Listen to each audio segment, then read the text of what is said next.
The morning was ordinary. Sunlight filtered softly through the kitchen curtains as I prepared coffee, 3 cups as always. One for me, one for my son, one for... I smiled, hearing footsteps on the stairs. This was my happiness. Being a mother, the keeper of our home's warmth, a woman who had raised a good, honest man from her little boy. Andrew appeared in the kitchen doorway, kissed my cheek, but somehow hurriedly. "Running late, Mom," he muttered, grabbing his cup. I noticed how he checked his phone, how his fingers nervously slid across the screen. "Everything okay?" I asked. "Yeah, of course," he replied without looking up. In that moment, I didn't know that these small details, the rush, the averted gaze, the protective gesture over his phone, would soon form a picture that would tear my heart in two. The third person didn't come down for breakfast. Again. I told myself this was normal, that people have the right to sleep in, to have their space, but a mother's heart is a strange thing. It senses falsehood even when the mind refuses to believe. Something in the air of our home had changed. It wasn't coldness, not open hostility, rather a kind of caution, as if we were all walking on eggshells, afraid to crush them. I watched my son through the steam of my coffee, trying to understand when he'd become so distant. When had his smile stopped reaching his eyes? I pushed these thoughts away. I was a good mother. I'd raised him right. I knew my child. Or so I thought. That evening, the world stopped. I was cleaning the living room when Andrew's phone lit up on the table. He was in the bathroom. I wasn't planning to look. I'd never been one of those mothers who spy on their children. But the message flashed on the screen, and my name. No, not my name. Another name. A name that shouldn't have been in such a context. Tonight? She didn't suspect anything? My hands trembled before my mind could process the words. I picked up the phone. Unlocked it. He'd never hidden his password from me. Why would he? I trusted him. The messages unfolded before me like a poisonous flower. Months of messages. Words of tenderness, plans, promises. The world tilted. I sat down, pressing the phone to my chest, feeling my heart shatter into 1,000 pieces. This is impossible. This is a terrible mistake. My son, my child, the person No. A mother's heart always knows, even when the mind refuses to believe. But I didn't want to know. I wanted this to be a dream, a hallucination, anything but the truth. The bathroom door opened. Andrew came out, saw me with his phone. Our eyes met. In his eyes, I saw not anger, not indignation, fear, pure, childlike fear of exposed lies. And in that moment, I understood. This is real. All of this horrible, impossible truth. I didn't sleep that night. I lay in the darkness, replaying the last months, years, trying to understand when it began. Andrew's birthday in March. We were all at the holiday table, laughing, singing. I remember looking at my family and thinking, I'm happy, I have everything. But now, looking back, I saw details that seemed like nothing then. How Andrew and that person exchanged glances over the cake. How they went out on the balcony together to get some fresh air and returned with flushed cheeks, which I attributed to the spring breeze. New Year's Eve. We counted down to midnight together. I hugged my son, kissed his forehead, wished him happiness.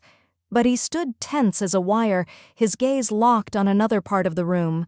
I decided he was just tired from the holiday bustle. God, how could I have been so blind? Every memory was now poisoned. Family dinners where I noticed someone leaving the table, and a few minutes later Andrew would leave too, to make a call, to check email. Evenings when I'd fall asleep on the couch in front of the TV and wake to a silence so thick you could choke on it. How many times were they together while I suspected nothing? How many times did they look at me and think, she's so naive? The next morning I saw everything anew. That person came down for breakfast late, as usual lately. The smile was too wide, the voice too cheerful. Good morning. Too much enthusiasm for an ordinary Tuesday. I watched through my coffee as this person avoided my eyes, nervously rearranged items on the table, every movement seemingly rehearsed. Someone I'd trusted, someone who had sat at my table for years, someone I'd loved as... God. A lump rose in my throat. This wasn't just Andrew's betrayal. This was a double betrayal. Triple. A betrayal of everything I believed in. I remembered how a month ago this person had helped me in the kitchen. We laughed, talked about small things, and I thought how lucky I was with my family. And now, looking back, I saw the falseness in every smile, the strain in every joke. This person was playing a role, and playing it well. "You look pale today," that person said to me, touching my hand. I jerked my hand away as if burned. In their eyes I saw alarm. Did they know that I knew something? Or was this just the usual paranoia of guilt? Andrew entered the kitchen. The atmosphere instantly thickened. I saw them exchange a glance, quick but eloquent. Some wordless conversation happened in a second, and I sat at my own table, in my own house, feeling like a stranger. "Mom, you're not eating," Andrew said, concern in his voice. Was it real concern or just habit? I no longer knew anything for certain. The most terrible revelation came 3 days later. I accidentally overheard a phone conversation, not Andrew's, the other person's, someone from our close circle. "Yes," she finally found out. "I told you it couldn't last long. No, I'm not going to interfere." Someone else knew, maybe more than one person, and stayed silent. How many people around me were playing this charade? How many times had they gathered and discussed me behind my back, the poor, naive fool who couldn't see what was under her own nose? I began analyzing every meeting, every conversation of recent months, that sudden silence when I entered a room, those quick changes of subject, those too carefully chosen words. This wasn't paranoia. This was reality, hidden beneath a layer of politeness. Sleeplessness became my companion. I lay in the darkness, staring at the ceiling, sorting through memories. My cousin's wedding last summer. I was so proud of Andrew. He looked so elegant in his suit. We danced together, mother and son, and the guests applauded. But in the photographs, which I now looked at again, in the background, the two of them, standing too close, looking at each other in a way they shouldn't. Christmas, exchanging gifts. Andrew gave that person something special. I thought then how sweet it was. Now I understood. It wasn't a family gift. It was a lover's gift. God, how many signs did I miss? How many times did reality scream in my face while I smiled and looked away? I decided to organize old things. I needed to do something with my hands, or I'd lose my mind. In Andrew's room, deep in the closet, I found a box. Old letters, photographs, trinkets from his teenage years. I wasn't planning to search for evidence. I just wanted to feel connected to the boy my son had been before all this happened. But there, at the bottom of the box, was a notebook. Not old, recent. I opened it and froze. Entries dated years earlier. Much earlier than I'd thought. This wasn't a spontaneous romance, a moment's mistake, an emotional breakdown. This was planned? Developed gradually? The words on paper spoke of years of hiding, of careful approach, of boundaries slowly erased. I read and felt the floor slip from under my feet. So all this time, years, not months, years of lies. I remembered a moment about 3 years ago when I noticed Andrew was changing. He became more withdrawn, thoughtful. I decided it was a transitional phase. Even at 20, people search for themselves. How wrong I was. But the most terrifying thing was something else. In the notebook were fragments of reflections, why he was doing this, what drove him. And there, among the confused lines, I found a sentence that pierced me through. Maybe I'm just repeating what I saw? What did he see? When? I frantically flipped through pages, looking for an explanation, but it wasn't there. Only hints, fragments, unfinished thoughts. My hand trembled as I closed the notebook. This wasn't the beginning. This was a consequence of something that happened earlier, something that I, perhaps didn't notice myself or didn't want to notice. I waited for evening. Evening had always been our time for honest conversations, family counsels. The irony of the situation didn't escape me. "Andrew, sit down, please." My voice was calmer than I expected. He froze in the doorway, and I saw his whole body tense. He knew, of course he knew. "Mom, sit." It wasn't a request. He sat.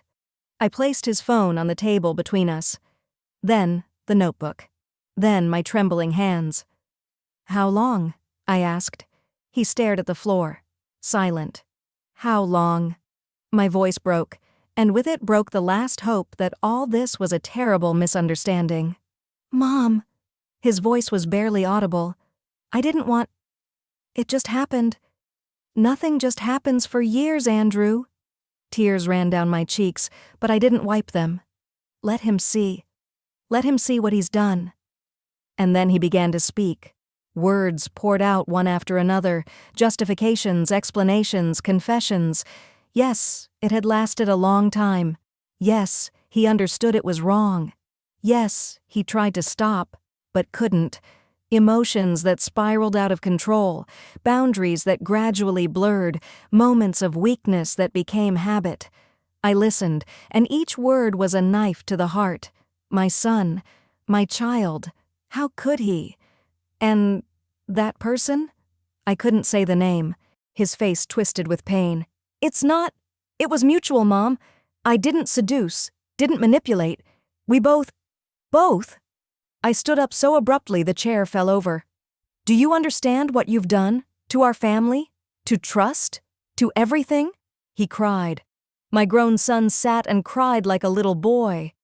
Part of me wanted to hug him, comfort him, say everything would be okay. But I couldn't, because everything won't be okay. Never. Among the tears and confessions, he said something that changed everything. "I saw, Mom, when I was 15, I saw you and Dad, how you were hypocrites, how you pretended to be a happy family when really, I found letters. I knew about his affairs. I saw how you cried at night and smiled during the day, and I thought, if you can live in lies, why can't I?" The world stopped again. But this time not from shock, but from realization. My marriage, my own lies, years of silence about my husband's infidelities, about pain I hid from the children. I thought I was protecting them. It turns out I just taught them that lying is normal. My son looked at me, and in his eyes I saw not only guilt, but also pain. The pain of a child who lost faith in honesty, seeing parents wear masks. "Andrew," I didn't know what to say, how to explain that my lies were an attempt to preserve the family, that I was afraid the truth would destroy us. But aren't we destroyed now? He wiped his face. "I'm not justifying myself, Mom. I know I did something terrible, but I just didn't know another way. I grew up in a house where love and lies lived side by side, where trust was just a word, not reality. And in that moment, I understood, this isn't just his betrayal. This is a consequence of unprocessed pain, unspoken words, hidden tears. This was a chain passed from generation to generation. My parents also lived in a happy marriage full of silence. I repeated their mistake, and Andrew repeated mine. Today I sit in the silence of my home. The family is no longer what it was. Perhaps it never was. We all just played our roles very well. Trust is shattered like a mirror. You can gather the pieces, but the cracks will always remain. Andrew took responsibility, not instantly, not easily, but he tried. That person too. There were conversations, tears, attempts to understand the incomprehensible. Some bonds in our family are broken forever. Others may someday heal. I don't know. What I know for certain, silence is poison. Secrets grow in darkness like mold, destroying everything around them. Love is important, but it's not enough. Honesty is needed, even when the truth hurts, especially when the truth hurts. A mother's love hasn't disappeared. I still love my son, But now I love him with open eyes, understanding that he's not perfect, that I'm not perfect, that our family was never perfect. The most terrible question remains unanswered. Is this the end of our story, or the painful beginning of truth? I don't know. Perhaps it's both simultaneously, the end of lies, the beginning of honesty, even if that honesty tears the heart to pieces. I look at the photographs on the wall, smiling faces, embraces, festive moments. Now I know that behind every smile, pain may hide. Behind every embrace, a secret. Behind every celebration, silence about things too frightening to speak aloud. But I also know we can choose. Choose truth over comfortable lies. Choose honesty over false peace. Choose the pain of growth over the safety of stagnation. This isn't a fairy tale with a happy ending. This is life, complex, painful, real life. And the only thing left for me is to accept it as it is and try to make the next step more honest than the previous one, even if that step comes through tears.